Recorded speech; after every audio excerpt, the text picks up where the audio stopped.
Let's learn how to add apps button on your mobile home screen. Normally we can open our all applications like this. If you like to open all applications using apps button, we can add apps button to our mobile home screen. Go to mobile settings, scroll down and go to home screen option. In here you can enable this show apps screen button on home screen option. Now I come to my mobile home screen.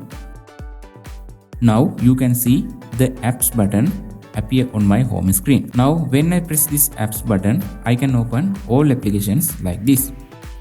If you like to use apps button, you can enable it like this.